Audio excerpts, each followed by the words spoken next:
Welcome to the Dynasty Stock Market on Player Profiler Now Plus. I'm Biggs. I got Key with me. What's up, Yes, DFK? sir. How you doing? What's going on? Feels like it's been a while. We had a Monday show last week, Yeah. and it was a night show with John Lobb. So I was like, man, I kind of miss What a Biggs already. what a fantastic show. That was such a great show. John is such a good dude. He's super sharp. Everybody should be reading John Lobb's stuff over on Player Profiler. And Yeah, if you haven't, new episode released after that episode for the wide receiver deep dive. So he did the quarterback deep dive, running back, and now wide receiver this week. So go check that out. go back and watch that episode because we do a big rundown on guys that we're very, very interested in watching the combine. I did a lot of I have a source for what I look for in players and their combine performance, and I went over all of that at the different positions. There are certain metrics that correlate better to NFL production than others. For example, if you're a tight end, the number one correlation to production is 40 time.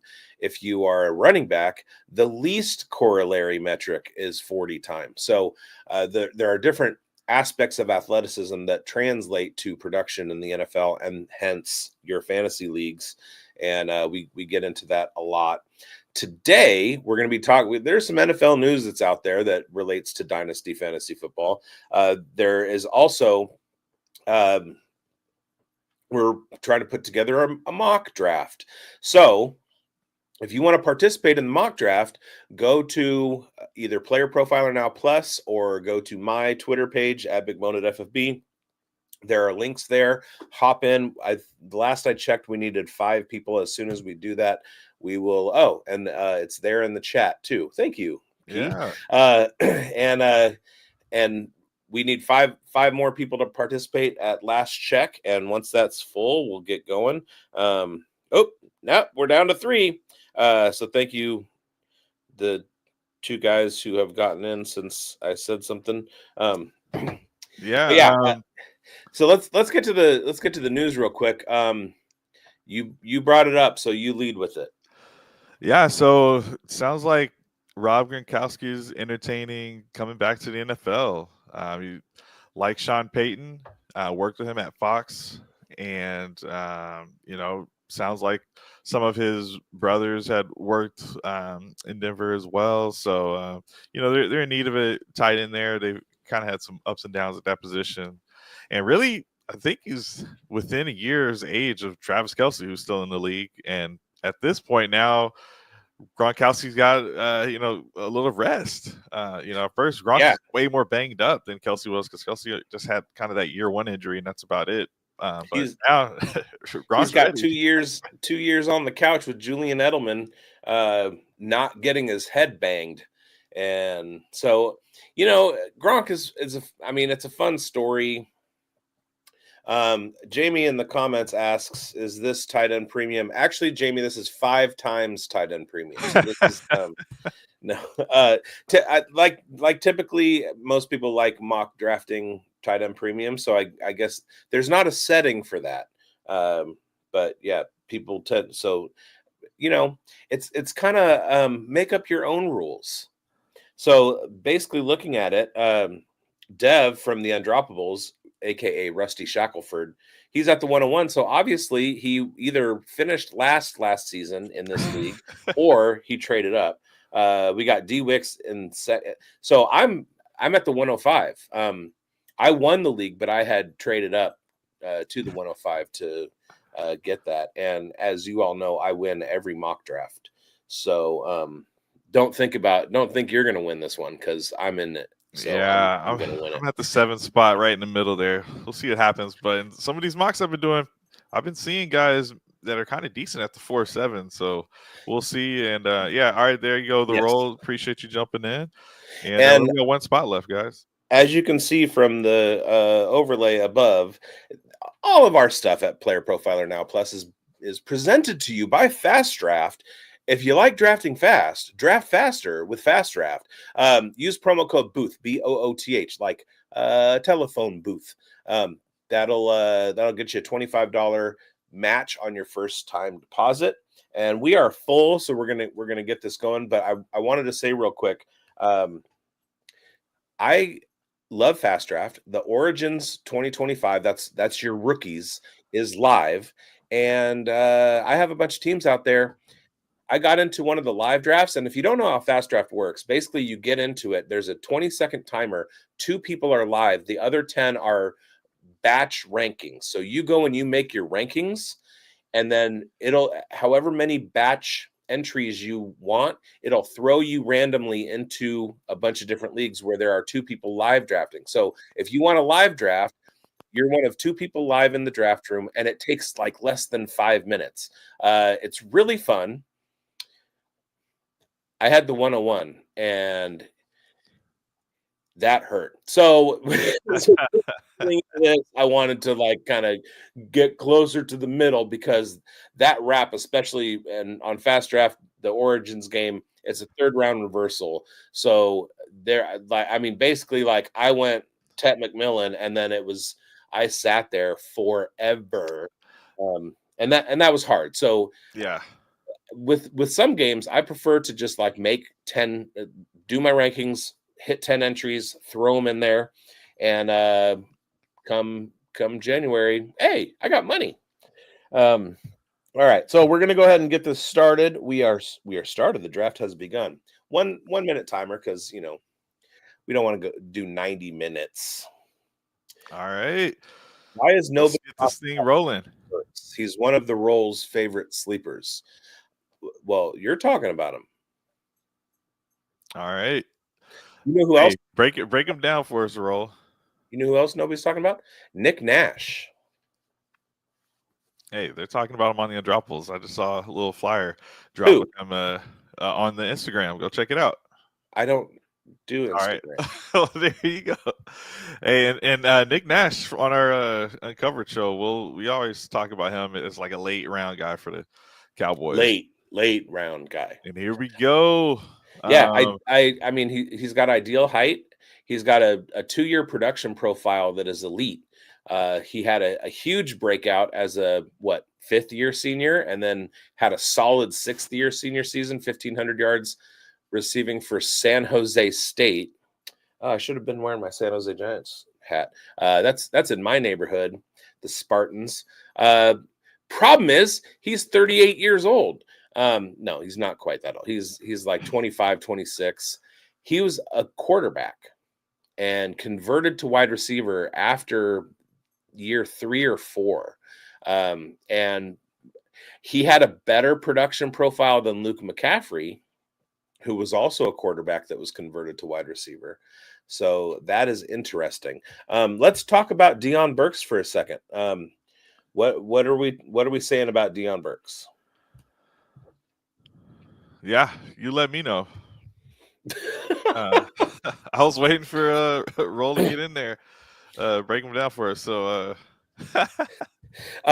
it's hard with deeper guys, because there are a few hundred names to keep up with, and so when you have a guy that is deeper. I keep it all my notes in an Excel sheet, and my big board, like NFL wise, is also including defensive guys. I'm in like the 60 range, but that's not going to get me to Deion Burks. How did Tet McMillan just drop to the 105? Well, Travion Henderson. I've been running some polls, and Henderson has been going a lot higher than I have been expecting. I'm high on Henderson myself. I didn't see that in the community originally, and it seems like it's flipped. Not even based on the playoff championship they won, but it seems like in the past couple of weeks, even I just sprained my thumb hitting the draft button so hard. All right, so Deion Burks. Let's talk about him for a second. He comes out of Oklahoma. He's got a slot profile. He's very quick. 22 years old, so the age is right there at where normally seniors are. He was a transfer from Purdue, where he was one of Aiden O'Connell's targets in 2022. Now, the thing about the reason nobody's talking about Deion Burks is currently, as according to Draft Buzz, he's the 36th ranked wide receiver. He was at Oklahoma last year and had 245 yards. So he's going to need to have a huge combine. Not a lot of people know his name. It's still kind of up in the air whether the NFL is in on him. So you kind of are going to have to wait for the draft capital to land. And yeah, I mean, he's not going to be as fast as Deshaun Jackson, but he does kind of have a similar build. He's slight of built. And okay, Chev with a little, yeah, man. and there's Key a with little quick recap for everyone Caleb. listening. Ashton Jincy at the 1 spot, Travion Henderson, then Cam Ward, Omarion Hampton, Satari McMillan, Emeka Ibuka, Caleb Johnson, Luther Burden, Quinshon Judkins, Tyler Warren, and Trey Harris. We talked about big risers that could potentially happen over the combine this weekend. Anyone here in the first round that you think can break in to let's just say to the top half of the draft here, that's currently in the back half of the draft? Is this tight end premium, just so everyone knows? Sure. Yeah, Warren there. This is an anomaly. Warren is generally not going before the 107 in most mocks that I see. So him going here 110 seems about right. I could see him rising, especially in tight end premium leagues. Quinshon Judkins, he could leapfrog one of these running backs. I can see Sanders Trey Harris. Sure. I can't see Judkins. Yeah. Well, you don't think he's going to get there because you already kind of know, and that's part of it, right? Some of this is baked in, like we want to kind of confirm, like, hey, I know this is supposed to be a fast guy, like a Tez Johnson. Like, if he's going to be 158 pounds, then he better be fast. And if he's not running in the 4.3s, then people are gonna be like, well, how much do I really want him? Like, that's where you factor that type of stuff in. We talked about it last week. Height and weight are the least corollary metrics at the combine for wide receivers. So Tez Johnson can be 156 pounds. But he better be fast. That's all I'm saying. I have a feeling he's going to be over 160 by the time of the combine. He was at 156 at the Senior Bowl, and it wouldn't be out of the question for him to put on 4 or 5 pounds just to kind of like break that 160 mark and put himself in a better position with NFL teams. You talked about Travion Henderson. I have had him at my RB3 for a long, long time. He would have been my RB2. He would have been the first running back off the board last year. He was my RB2 last year before he went back to school behind. He made the right decision, obviously, but it does suck. We could have used him last year. The vibe that I get is that Genty is number one, running away with it. Hampton is a clear tier 2 in the tier by himself, according to vibes. And then Henderson, Isaiah Bond going that early. That's straight. Wait, Jalen Milroe just went before I'm drafting. Oh no! What? That's not even auto pick. That's all right. Hey, we could be wrong. He's got the rushing upside. I just took the QB1 in the second round. Yeah, look at his name, guys. Look at Brennan's name there. I'm unequivocal about it. I feel like in Dynasty, Dart has the highest ceiling and highest floor. So Devin Neal's a great pick right there. Chev, good job, nice job. I like Chev's start. Okay. Emeka and Devin Neal. Emeka Ibuka is another guy who would have been wide receiver 4 or 5 last year if he had come out. So I'm on the clock, 45 seconds to go. I took a running back in the first round, Caleb Johnson.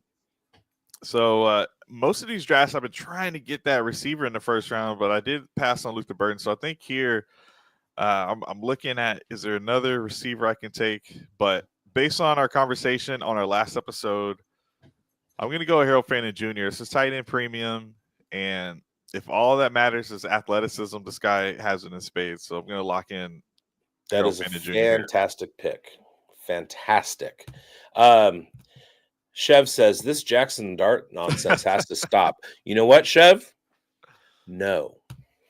Chev is going to be on with me on Thursday night, and he's going to be on with me on Friday morning, and or Friday afternoon, and he's going to have to hear it, and he's going to have to hear it the following week, and he's going to have to hear it the week after that. All right. We also had the Roll 07 ask about what are y'all's thoughts on Ollie Gordon, and Gordon just went after Alec Manor.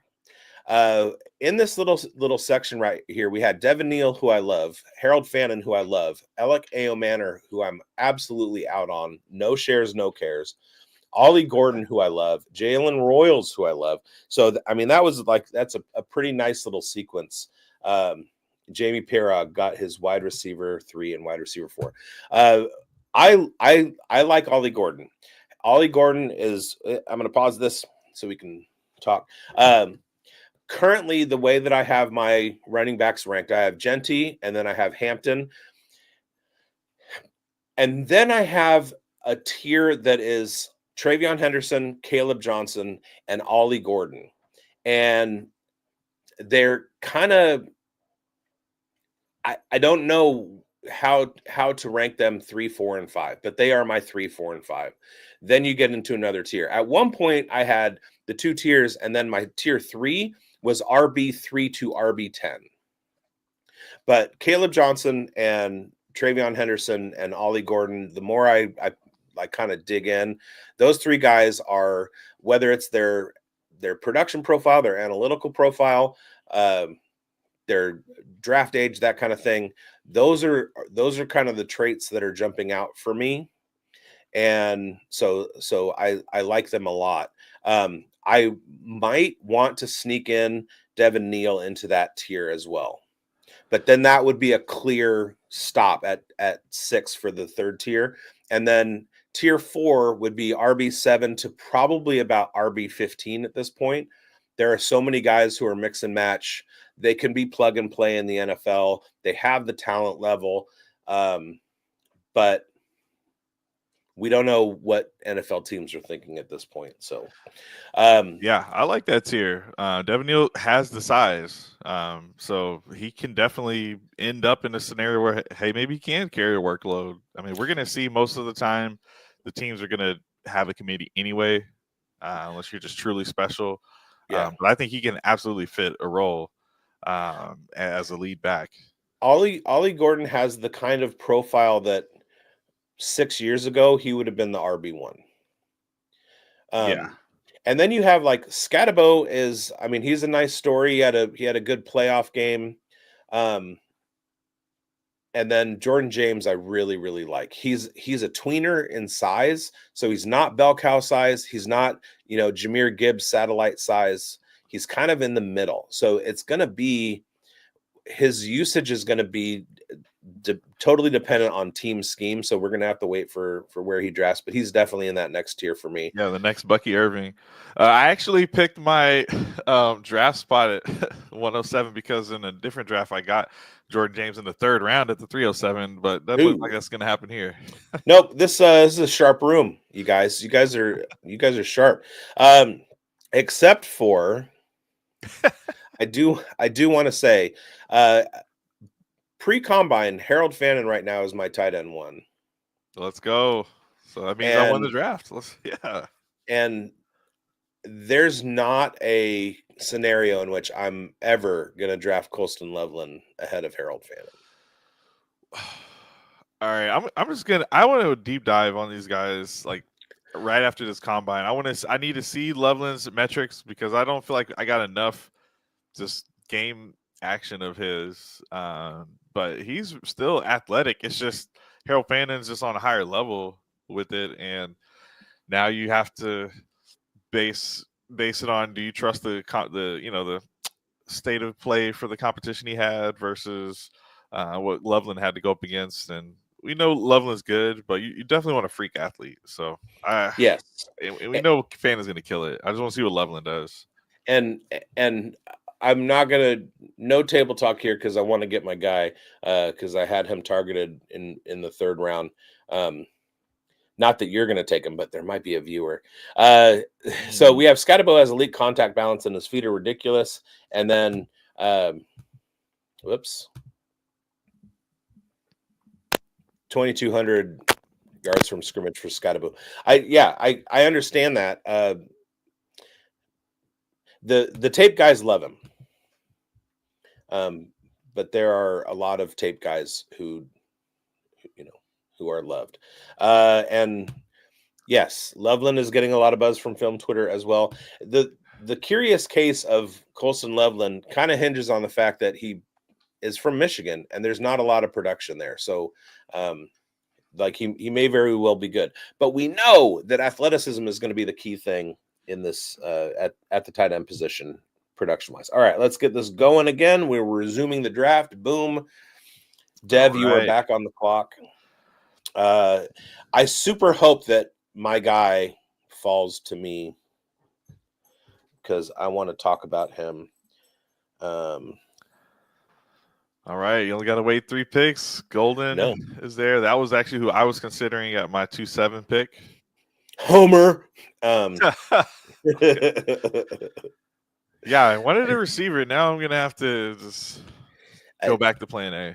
I don't love Loveland, says Chev. Let's see. So, whoa, I missed this one. Nobody's perfect. It's okay for you to be wrong about A.O. Manor.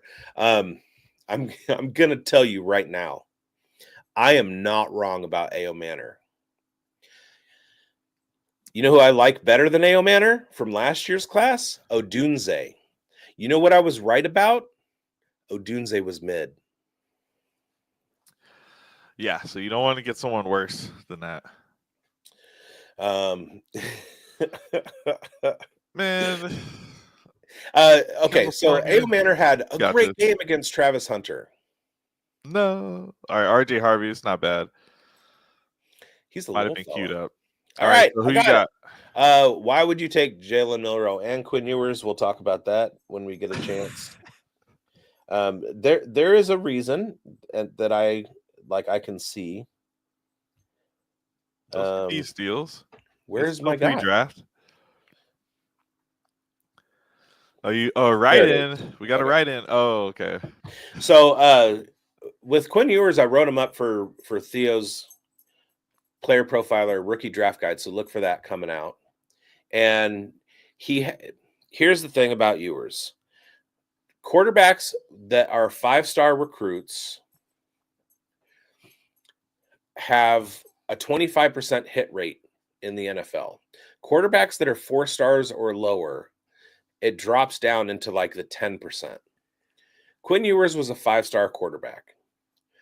The query that I posed in my rookie draft write-up was that at this point, based on production in 2024 and film study, Quinn Ewers is not it. But there was something about him that made him a 5-star quarterback. And in the right hands, with the right career script, there is a possibility that Quinn Ewers in 4 or 5 years could be the type of story that we've been seeing recently out of the Baker Mayfields, the Sam Darnolds. And wouldn't you rather have that from a 5th-round pick than a 101 like we had with Baker Mayfield? So there's a non-zero chance Quinn Ewers will have a successful career in the NFL and be productive in fantasy. Non-zero chance. Does it look like that's going to happen? Not in 2025. Absolutely not.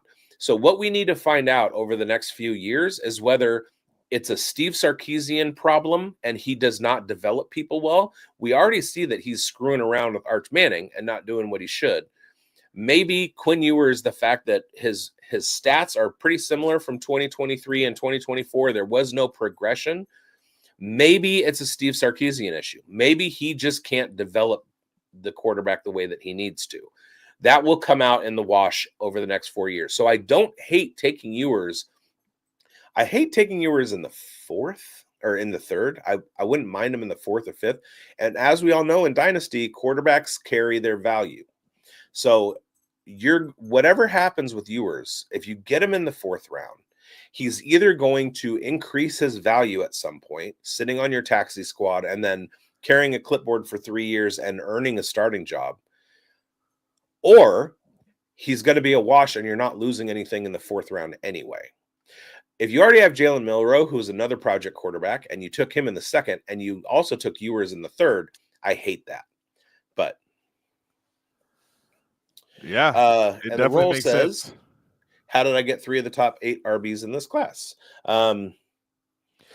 It's how you rank your RBs. I was considering Sampson there. I think that's probably a good pick. But like I said, I wanted to get one more receiver in here, just because there's not going to be any after this point in the draft that I really want. Or I don't know. Maybe I won't say, but maybe someone would fall that I like. But That's a good point. For me, what I've been saying on multiple shows is the reason I'm trying to go receiver most first rounds is because there's so many running backs. But here I switched it up, went running back in the first, and I even wanted to go running back with the Fannin pick there. So I generally would be sticking with the running backs. I'm just trying to get a receiver while I can, one that I think can absolutely get open at a moment's notice. I think he will be able to get the ball, get some PPR points, be a pretty friendly target for a quarterback. I love that Jaden Higgins pick in the 3rd. He's gonna return top 2nd round value, if not 1st round value. I like Dylan Sampson a lot. If you guys want to know which running back is going to run the fastest 40 time at the combine, it's going to be Dylan Sampson. Yeah. I put up a poll who's going to be the fastest. The people didn't know that, but that was why I put Sampson in there. I was like, this guy, he can move. So, and I think in our last episode we fleshed out that it's not really a Tennessee scheme thing. I think John Lobb was talking about how he really does believe in Dylan Sampson as someone who can play at that next level. And shoot, even Jalen Wright, I still think he's good. I think this year he'll get a good opportunity as well. Jamie Tootin has been hurt, so he's taking it easy, and there's a chance that he won't run the 40. So he'll be a sleeper. The reason I said that was because Jamie said Tootin might be close to Sampson. All right, Bro Cal just went triple QB there, so he's staying on brand or trolling. Yeah, he really needs a quarterback.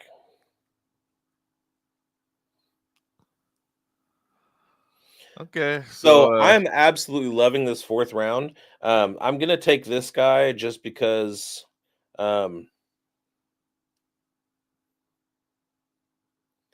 he's there. No. He didn't participate at the Senior Bowl. Yeah, love that pick. So we don't have advanced Senior Bowl scouting on him, but I love his production. And just to let you know, Dev or Key, we got Chev, Dev, and Key. Let's go. just to let you know, his teammate is still out there. Yeah, no, that's who I was saying. I was like, I don't want to spoil it, but if they're still there, Jack Besh gonna be joining the squad here. So right there, it was either Besh, Tootin, or Savion. So yeah, I probably would have rather gotten a running back here in the 3rd, knowing I was going to be able to get Besh in the 4th. I just don't think in real drafts Gabriel goes as high. I'm not sure about Evans exactly. I think no. I could see Mason Taylor going ahead of him, but I just think Evans will go further back. So this is auto picks, just Pat Bryant maybe. Dev loves. I like seeing Blue Rise up here. All these receivers I'm fine with. Sabian, you just hope he isn't just in a gadget type situation, but the size is unteachable. I want him in for my real NFL team. So yeah. Jamie, he did not snipe you. A snipe is when it's the pick before you, and that was your intended pick, or it's the first in your queue. If it's multiple picks in front of you, it's not a snipe. I just want to establish that unwritten rule in fantasy drafts. And there's some talk about Jalen Knoll finally added. Bashal Tootin in the 5th. Are you kidding me? And then Dev comes in with needs to add Kyle Williams. Yeah, and you know who else they need to add? Lan Larison. Yeah, get on that. Come on, sleeper. They're on Fast Draft, right? Larison. Yes, Lan Larison. You get all the Lan Larison you want over there. I have 1 share. So any other big things? So, like Justin Fields going to the Rams, potentially their top 2 choice, according to Vegas. I'm just wondering, like, with the quarterback situation, like after this free agency, I think it's going to say a lot with the NFL draft. Who's going to go where? Like, is there one quarterback that actually gets a shot that we're not expecting to potentially start day 1, week 1, that currently we're not projecting? Whether that's Milroe, Ewers, I guess let's not include Dart. I think he's got too much heat on him. Chuck, that your guy, or even Will Howard. Will Howard is who I was going to say. All right, you're on the clock. Yeah. Yeah, teams like guys who have that champion DNA, they'll have an opportunity to show what's up at the combine here. Okay. Yeah, you love Tesla. I do. And we talked about it with John Lobb. John Lobb loves Tesla as well. I have a soft spot for Razorbacks wide receivers. So if I'm looking at this and I can get out of my rookie draft with Savion Williams and Isaac Tesla in the 4th and 5th, I have an uber athletic tight end in Gadsden. I have the quarterback 1 of the class in Dart and the wide receiver 1 in Tet McMillan. I just won this rookie mock. I just won another mock draft, you guys. It's weird. Hey, got your. It's going to be hard for people to get a receiver that really actually ends up producing points. Like, as much as I'm excited about Tez and Jack Besh here, I can't just expect the world from them. I think those first 3 guys for sure locked into roles, and everyone else we're hoping for something. I would love it if Travis Hunter plays more than expected, but can't expect that from him. So, yeah, I mean, you got the wide receiver 1 that has a good chance of actually being the stud, wide receiver. I think it's really between him and Burden, between who's like just outright wide receiver 1. I still just, no matter what, feel like Ibuka is going to be solid and good as a wide receiver 2, but could be great like a PPR guy and may just outscore these guys. We'll see. But those are my big 3. And after that, man, it's like, it's tough. So I've been saying it, like, get your receiver while you can. There's just so many of these running backs. Like, I took Woody Marks here in the 5th round. I like him. Yep, out of USC. First 5th round I've ever encountered. My home league has a 5th round. We have 5 rounds, so that's why I included that, because I want to see. I want to see what I'm looking at. Yeah, I got to steal Ty Felton. Yeah, the guy who asked the question. Yeah, Ty Felton's a steal there. That's the thing about this rookie class. It is more than 60 players deep. We're not talking about Taj Brooks. We got there are so many guys who are left on this draft board that are possibly draftable or not even listed. Brew McCoy, he's got a chance to do something. Nick Nash, talked about him at the top of the show. Deion Burks. I mean, there are so many guys. Now, this room was pretty good. We had 6, 7, 8, 10, 17, 20. We had 20 running backs go off the board. And that's about standard. That seems like in rookie drafts, it looks like it's 20 running backs deep. And hey guys, make sure to subscribe. We're 10 subscribers away from 1K, so we're almost there. Yeah, appreciate everybody. If you're not subscribed, get over there. All right, so when we do large mock drafts like for Scott Fishbowl, it's a little bit easier to kind of judge with builds and stuff like that. Because obviously in a dynasty, in a rookie mock draft, or a like a startup mock, which we should do in the coming weeks Yeah. after the draft is over. Oh, I just booked Let's do my my plane ticket to Green Bay today. Yeah, awesome, man. But it's easier to kind of understand. You have the second pick. This is the kind of build that we're suggesting, whatever. It's hard in rookie drafts because, like, what if Brocal just traded away a couple of quarterbacks and he needs to stockpile? What if he needs to fill his taxi squad? That kind of thing. What if I didn't win the league last year, and I'm very short at the wide receiver position? What if the role? What if he's sitting on Saquon and Derrick Henry right now, and he's looking at the next couple of years needing to revamp at the running back position? So it's kind of hard to kind of where a team is at, what their needs are, and all that stuff with a rookie draft. Now, typically, what we're going to see in rookie drafts is chalk in the first round. It's everybody thinks Genty is the 101. He's going to go the 101. You might have some pushback and maybe see a Tet McMillan go at the 101. That's personally what I would do if I had the 101. Is I would go McMillan, just because, I mean, yeah. No, you called me out, and because I was the one saying that too early, and then I was like, man, just trade out of the one spot so you can get Tet, because it's just so thin a receiver. And then I just couldn't do it. I couldn't ever hit the button on Tet at 101. I kept taking Genty, but we saw last year, as much as we thought Marv was the 101 or Caleb was the 101, neither was.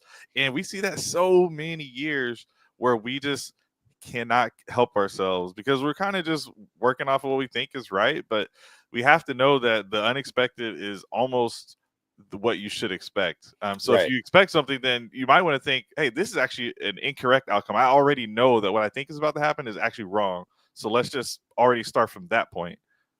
Right. Who was rookie QB2 in 2023? What was it? Bo Nix? Nope. 2023, not 2020. Oh, my bad. 2023? So CJ Stroud was number 1. Who's number 2? Oh, yeah. So not Bryce is an AR? Nope. Oh, no, you tell me. Aiden O'Connell. Oh, God. Yeah, he was the rookie QB2 in 2020. He had a later start than all of them. Oh. Jamie, a snipe still counts, even if it happens a few picks before your turn, especially if you were really hoping to get that player and thought they would still be available. If they were in a range where you expected to pick them, it's fair. Yeah. That snipe. Semantics. I call it whenever just to mess with people's head. But I mean, real quick though, before you escape that, we got a few minutes here. I mean, who's likely to make that jump? I asked that question kind of earlier, but I guess to be more specific, we think Genty's the 101. Like, imagine this is like the Bijan year where a lot of people did have Bijan there, but we still kind of were putting people ahead of him. Or Breece Hall. Yeah, so exactly. But what if Genty's not the guy? So then who is your next candidate for number 1? It sounds like you're saying Tet. But can we go with somebody that you don't think is already those top 2? Like, who else might break in there? Ibuka? Ooh, yeah. And I'm talking injury-free, but honestly, that could happen. But there's no reason to think of an injury here. So Ibuka, I like that because he's got all the pro-ready skills and has great coaching behind him. There's no way you can say this is a raw talent like you could for some other guys. Because they're still with Genty. Oh, yeah, Hampton. Yeah, any of these running backs could outdo any of the other running backs, like in this top 4 to 5 group here. I would hesitate very, very much to say that any one of Henderson, Hampton, or Caleb is going to go before Genty. And I'm talking landing spot could make that happen. Like if they're like, sure. And I like just a team that's so desperate. Like the Steelers are not bringing back Najee, but they are one of the few workhorse teams where they'll give their back everything. I could totally see the running back there getting more touches than Ashton Genty. Yeah, and draft capital is going to have a lot to say about it. Like, say there's a team that really, really likes Caleb Johnson, and they take him in the first round, and everybody else goes in the second, because first round running backs are kind of a dying breed. There's not really a whole thanks. There's not really a whole lot of reason to do that. But if one of them winds up in the first and then everybody else goes day 2 or later, that person is most likely going to be that team's focus at the running back position. And Jamie asks, what's the earliest you would take Cam Ward? Since we're talking about rookie drafts, it depends on like what you're doing. I wouldn't take him any earlier than 104. I would not put him.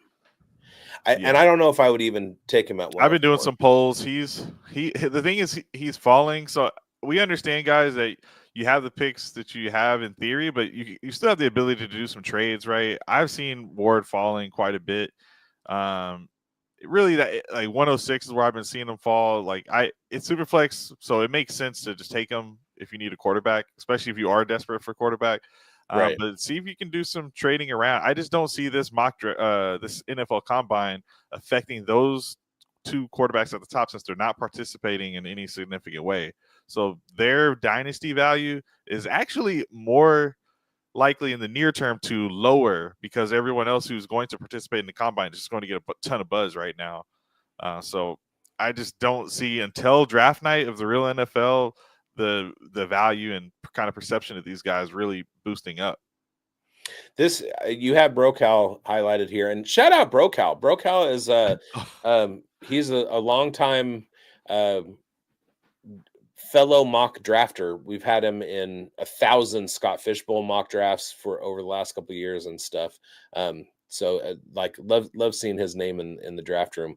But Jalen Milroe, Quinn Ewers, and Dylan Gabriel.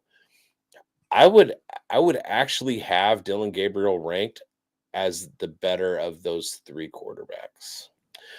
If there's anybody in this quarterback class that's going to turn into Bryce Young, it's going to be Gabriel. Jalen Milroe is more of like a Jalen Hurts type where he's going to need a couple of years to kind of learn NFL speed, learn NFL defenses, learn an NFL offense. Quinn Ewers is going to take 3 or 4 years.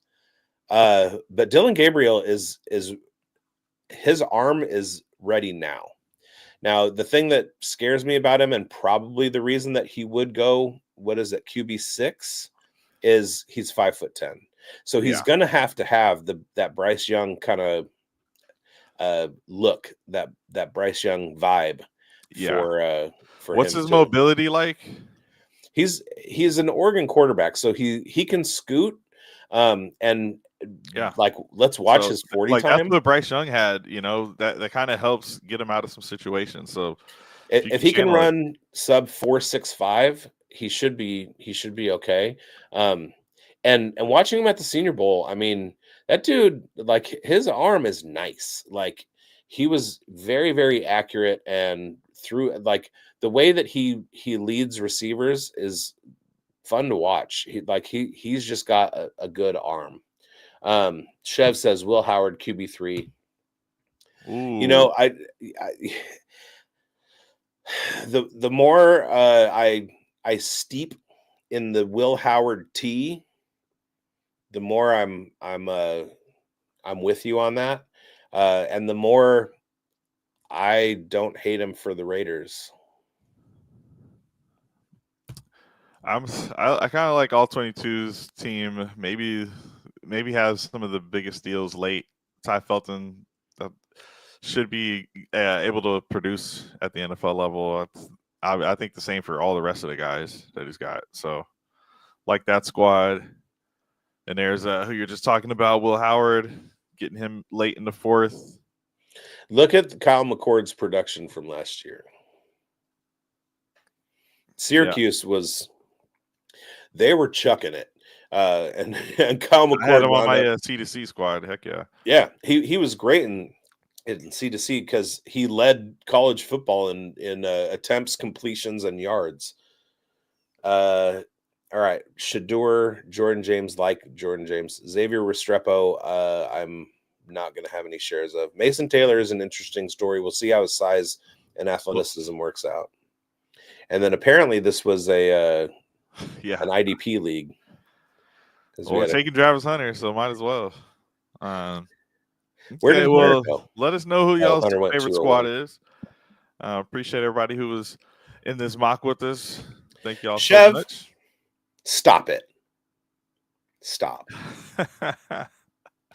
You know how do you feel about the squad here? You got Brashard Smith, so that's how you know it's an A roster. I love some Devin Neal. Mega Buka, that's top 2 receiver for me.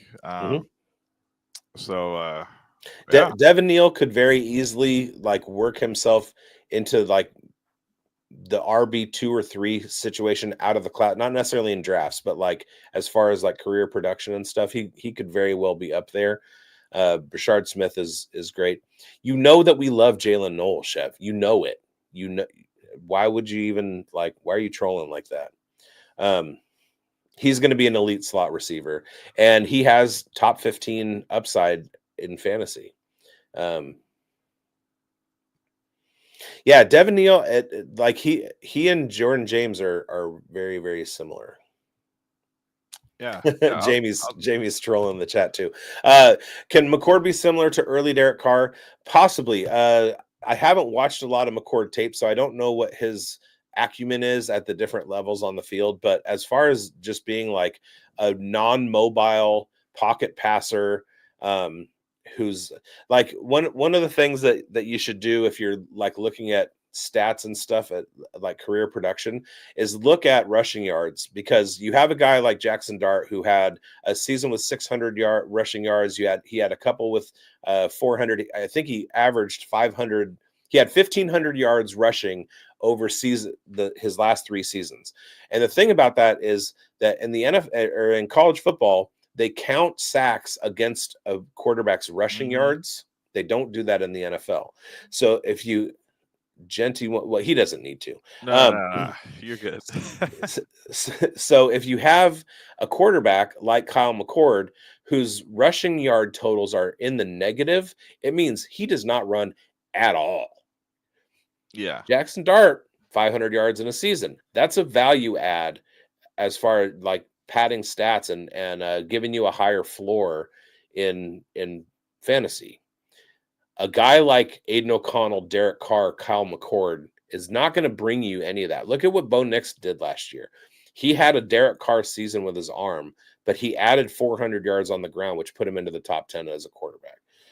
So Kyle McCord is not going to be that guy. There are a few quarterbacks in this class that are like that.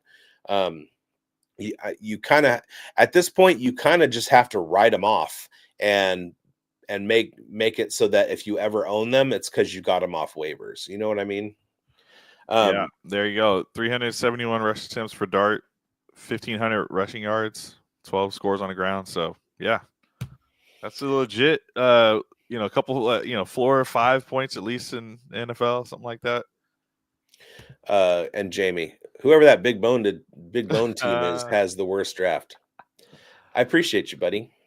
Yeah, and other than that, did we have any other news like between last episode? Did we get T. Higgins? I don't think we talked about him.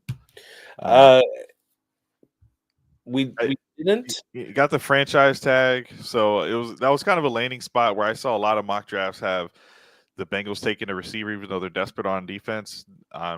They just need to sign Higgins because really every team would love to not draft a rookie receiver and just get Higgins.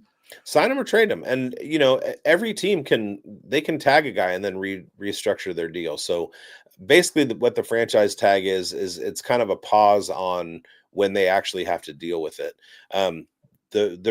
Just for context, the Raiders are looking at like 5 pending free agents, and all of their tag numbers are just stupid.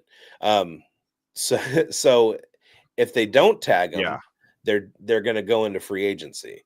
If they can put like there's another tag that you can put on somebody where it puts a number on them, but they can also negotiate with other teams. But really, the best practice is to just restructure their contract before franchise tag date. News came out that the Browns aren't willing to give up Myles Garrett. Those greedy bastards. Yeah. Oh well, the dream's dead. I was hoping my squad would get him. Oh well. Yeah. So that means they're gonna not get bonus picks, because if they were to trade Myles Garrett, they would have extra first round picks. So I don't think like they signed Jerry Jeudy when they traded for him last year. So I just don't see them adding a wide receiver. I don't think that's going to be a destination with Nick Chubb's age and probably an unwillingness to pay Jerome Ford. I would think they are a prime running back landing spot to go along with whatever quarterback they take in the first. Yeah. Yeah. So real quickly, I do want to like throw this out there. Play fast draft. If you like drafting faster, draft faster with fast draft. No, I want to throw this out there. So, Kyron Lacy is a murderer, right? So if yeah, allegedly, I guess I don't know for the combine, and I'm going to do this for all my shows next week. I'm going to put together my RAS score. So I'm going to take my measurements, hand, arm. I'm going to do height, weight, 40 time, 20 yard and 10 yard splits. I am going to do the vertical, the broad, and probably leave it at that, and then come up with, there's at RAS website, they do have an RAS calculator, so you can enter your information and come up with your RAS score. So preliminarily, just based on size and weight, I am elite right now at the running back position. Because of BMI. Yeah, nice. So I will have those results for everybody next week on this show, and then my other shows.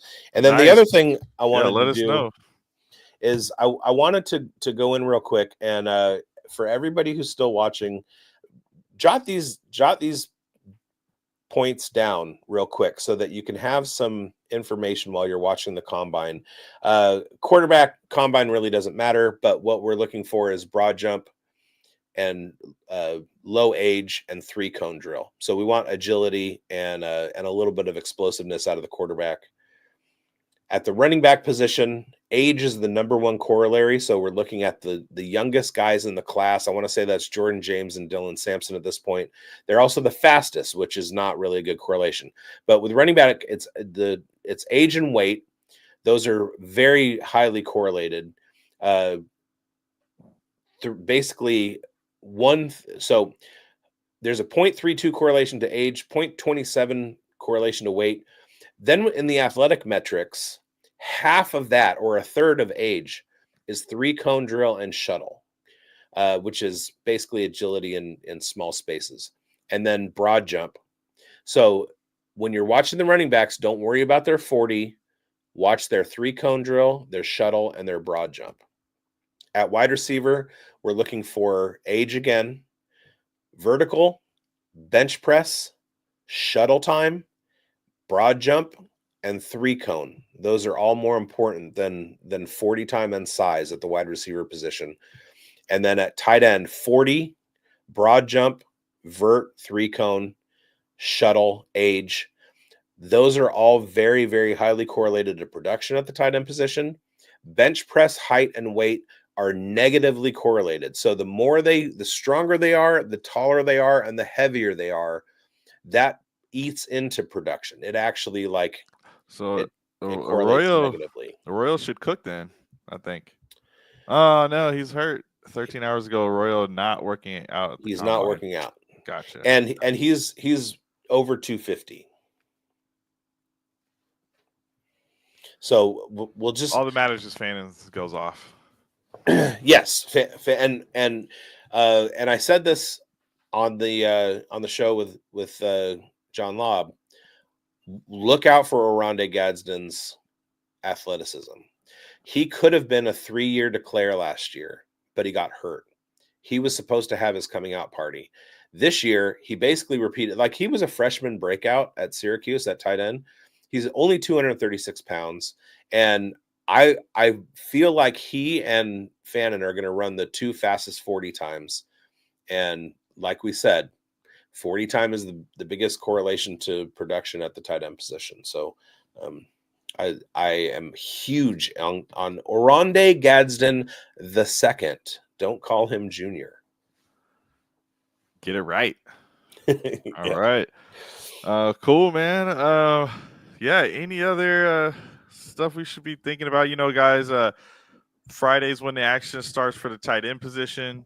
Then we've got Saturday, the rest of the fantasy relevant positions: quarterback, running back, wide receiver. I don't know which one starts the first on Saturday, but Usually quarterback, I think.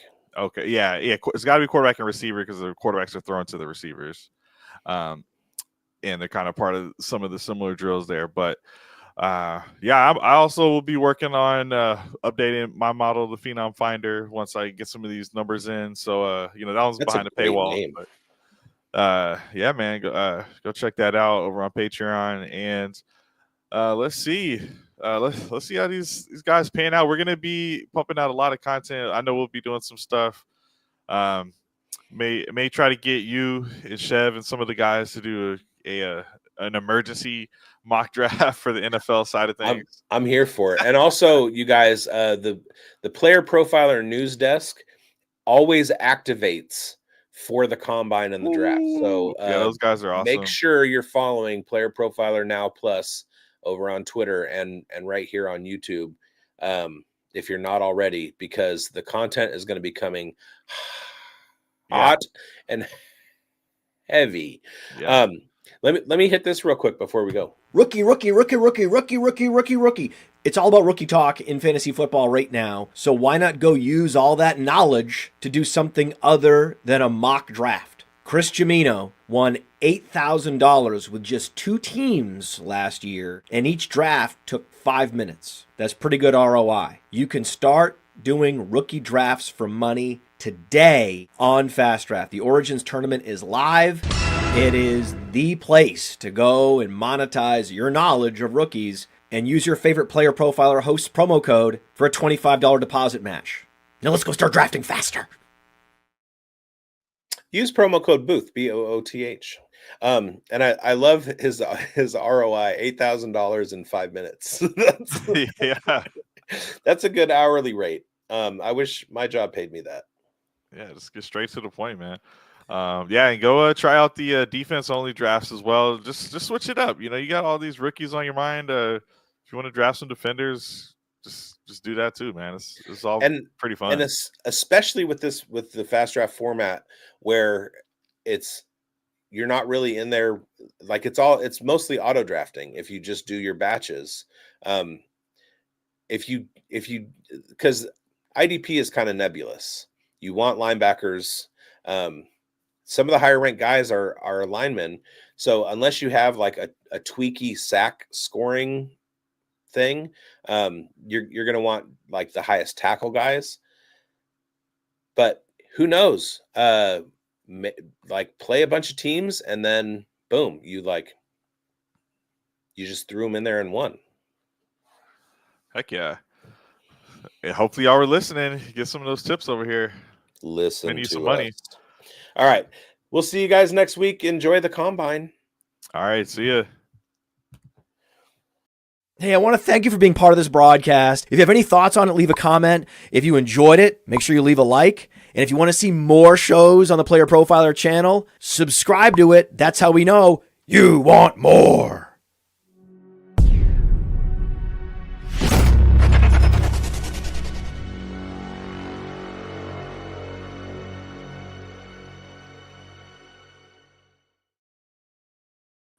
I see.